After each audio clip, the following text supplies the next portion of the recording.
Hello, and a very warm welcome to you again to the series on basics of remote sensing and geographic information system. I am Vanessa Johnson, and in this video, we are going to be talking about the introduction to remote sensing, and in that, I am going to be talking about only the electromagnetic spectrum today.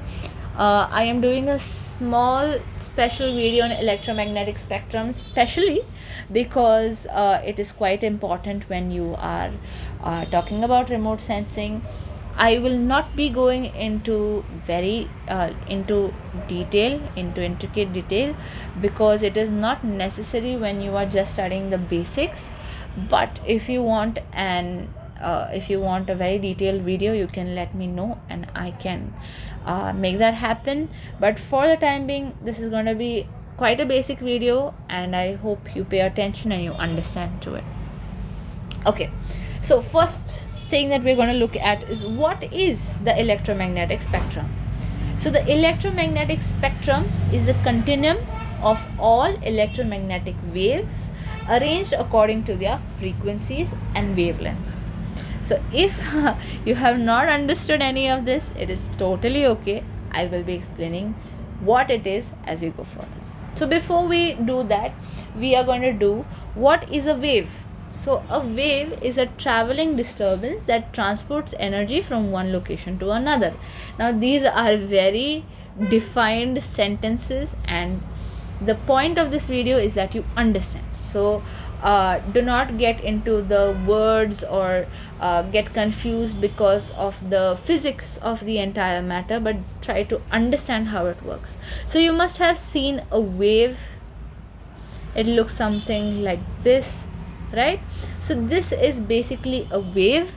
A wave will have, the top part is called a crest, and the lowest part is called the trough. Okay, this is called the crest and this is called the trough.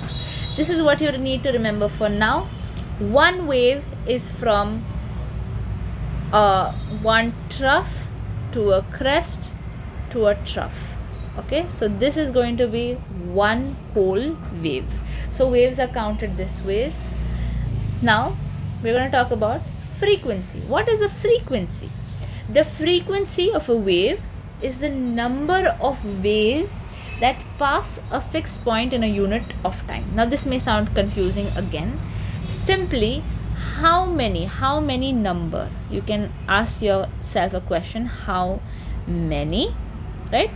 How many number of waves are passing or are being counted in a given unit of time. So in 1 minute, how many waves are going through? So if you see this red line here, I can see that there's 1, 2, 3, and if I count this as half and this one as half, there are 4 waves. Okay, so in my screen currently with the red lines, there are 4 waves. So the frequency of the red line is 4, right?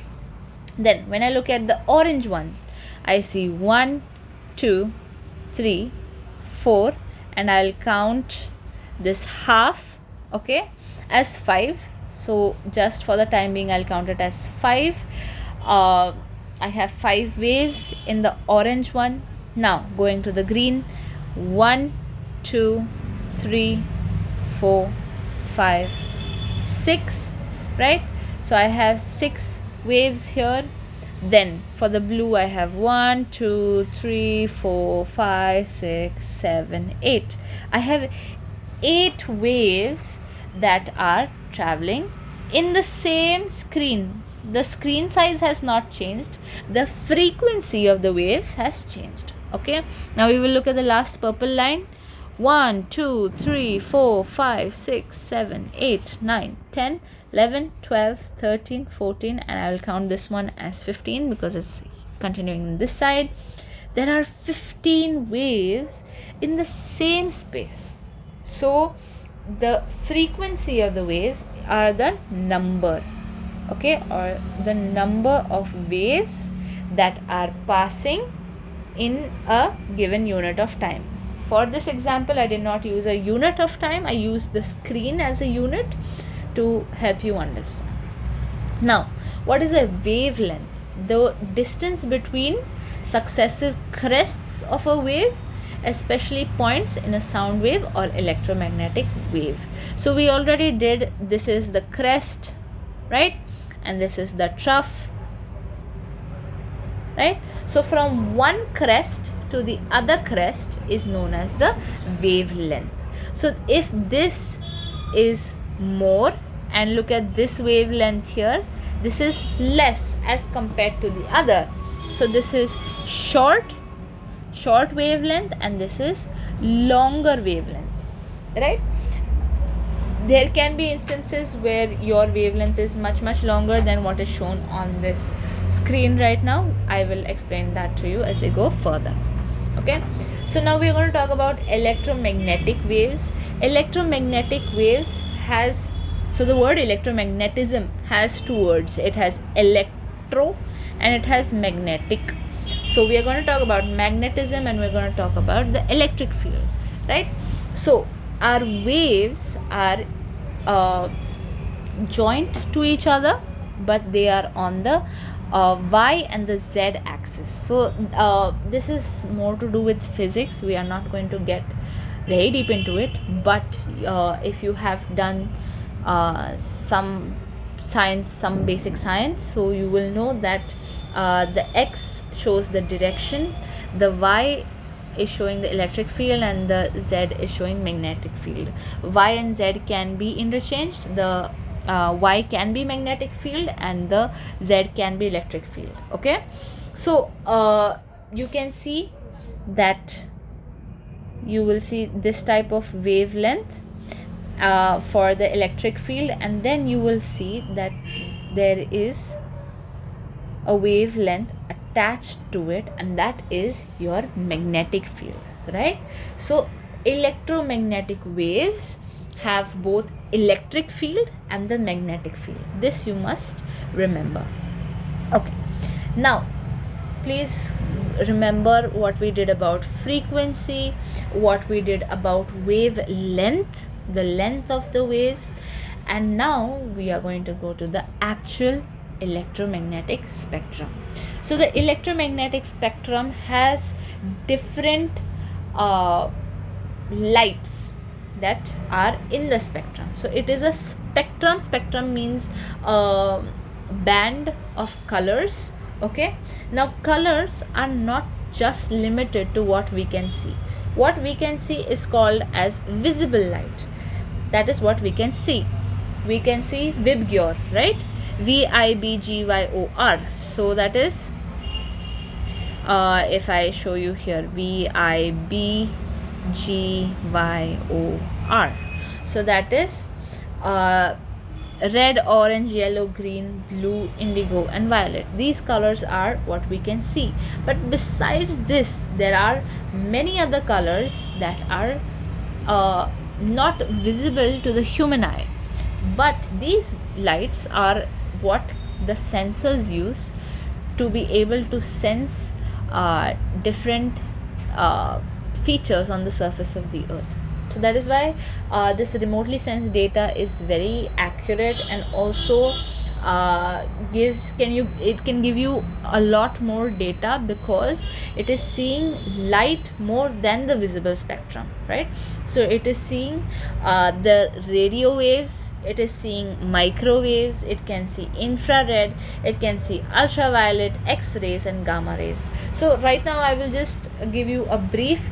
The radio waves, as the name suggests, is used for radios and for television. These waves have a very long wavelength. This you must remember. Radio waves has a very long wavelength. Okay, then come microwaves. These are used in the actual microwaves used for heating. It is used in telephone, in radar, and other signals. Then we have infrared, or the IR, infrared. Okay, infrared has or can transmit heat. Okay, so it is seen in fires, and it is seen in radiators. So there's a very interesting way. So if you go into the study of the electromagnetic spectrum and how it was found, so there was this scientist, and he was sort of playing with the prism, and he was just looking at the visible spectrum and the lights and the vibgyor that was made when you must have seen that experiment when they pass a single white light from a prism. It divides, or it scatters into the vibgyor that we see, right? So this scientist, he was just moving around his fingers along the colors, and he was just fascinated by it. And then he realized that even after red got over, below red there was some heat that he could feel on his fingers. So he was unable to understand what is this heat, and that is technically how electromagnetic spectrum has been found. You can research more on that if you're interested. But the IR, or the infrared, is heat. Now this heat is also given or is used in medicine. You must have heard about red light therapy, right? So basically that red light is infrared light, and it is heat. It is quite hot, and it is used for healing after an injury or for arthritis or stuff like that. Then we have the visible light. The visible light is what you and I can see, what is visible to us. Then we have something called as ultraviolet, or the UV rays. You must have heard about UV a lot. UV rays are you must have heard about this, especially when they are talking about sunscreens, right? So it is radiated by the sun, and it is absorbed by the skin. UV rays are quite harmful for human beings, and that is why we apply a lot of sunscreen before we go out. Then we have the X-ray. X-ray is light that can travel through your skin, but it cannot travel through the bones. Okay, so that is why it is used literally to have an X-ray where you can look at the bones or whatever is inside your body. Then we have the last as gamma rays. So gamma rays is used for killing cancer cells. So if you've heard of chemotherapy, or if you've heard of radiation therapy, radiation would be a better word to use. Radiation therapy is what is used for gamma rays. So if you go to a hospital, you will always find a room where they say that there is a lot of radiation, and pregnant women and children must not enter because the radiation levels are very high. So this is a very general briefing and understanding of the electromagnetic spectrum. We'll move on to a little more detail. So the electromagnetic spectrum, again, here you will see the gamma rays. These were high in frequency. Now we will be speaking about the frequency. And here in the microwave and the radio wave, you will see that the wavelength is long and the frequency is less. Okay, here the wavelength is short and the frequency is more. So you can see this difference over here. Radio waves are long waves. They can spread from a few meters to a few kilometers. That is why it is easily used for radios, etc. And one radio wave can be as large as a football field. So that's a very large wave if you look at the size of the wavelength. Then we have the microwave that I've already explained. Infrared, the hot or the one that emits heat. Then we have the visible spectrum that you and I can see. Then we have ultraviolet rays. Ultraviolet rays are the UV rays or the sun's rays that we try to protect ourselves from. Then we have the X-ray. X-ray is what can go through our flesh but cannot pass through our bones. And then we have gamma rays, which is used to kill cancer cells. Okay, moving ahead, going a bit into the scientific terms, this electromagnetic spectrum is measured in something called as nanometers. Okay, I am not going to get into the depths of it, but the